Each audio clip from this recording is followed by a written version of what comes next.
What is unique about the Met1? How much of a breakthrough is it?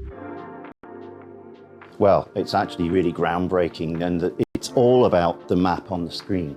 By uploading your own SOP map onto the counter itself, it means you don't anymore need paper SOPs, and you just follow the screen and it guides you to it. So it's very unique. And some of the competitors out there have, of course, got some features in here, but nobody has the map on the screen. Nobody has the audit trail that's built in as well. So this is really unique, and it's, as I say, it's designed specifically for the GMP environment. So we designed it based on what our customers told us they needed for this specific environment. It's not a general purpose instrument. So it's all about the map.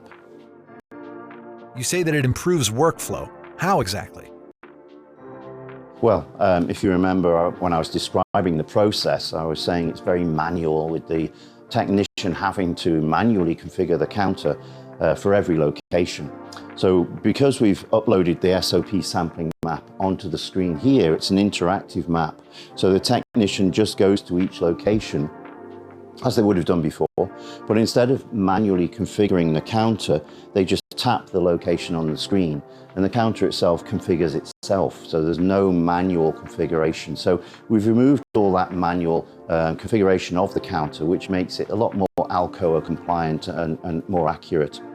And then the other thing we've done is, of course, an important step with this process is the review and approve step. So at the end of each day, when the technicians finished all their sampling, the supervisor or the manager would have to review that they've taken all the samples at every location on the screen. Now, what happens here is once you've finished a sample, it turns green. So the technician can see very easily and very simply if they've taken all the samples.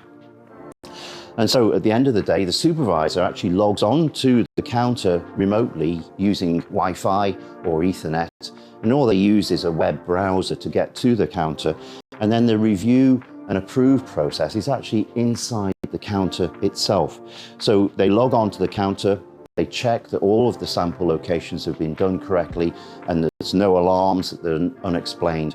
And then they sign it off using, again, Microsoft Active Directory credentials, which means, again, very attributable to them and very secure. The Met1 automates data gathering. Why is that important? What people have told me, the teams of technicians doing the sampling in the clean rooms are sampling thousands of points every month. And it's all manual process, so the opportunity for human error to creep in is huge, hence all the data errors. So by automating the sample with the on-screen map here, we've removed that opportunity for human error to creep in, and so we get more accurate results. And the key point to remember, of course, is this is the GMP environment. So if they do have inaccurate results or missed sampling results, then unfortunately the batch of drug product they've made that day could be at risk. They may need to throw it away because you have to be able to demonstrate that you were in compliance, of course, during the entire manufacturing period. Doesn't someone still have to visit the different testing sites to monitor the emission of particles? Yeah, that's quite right. We can't automate that part of the process. The technician still needs to take the counter to each and every location on their daily rounds to make sure they take the sample at every location.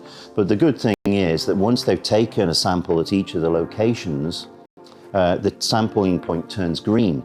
So you can see at a quick glance as to whether you've taken all of the samples that you're required to do each day. How do you set up the system so that it functions automatically thereafter? So setup of the counter is actually just a one-off affair. You just do it once. So you upload your sampling map into the counter, then you assign your sampling locations and you tell the counter how many samples to take at each location, and you give each location a name. And once you've done that first time, that's it. You don't need to touch it again. It's all automated inside the counter. So it's a one-off thing you need to do.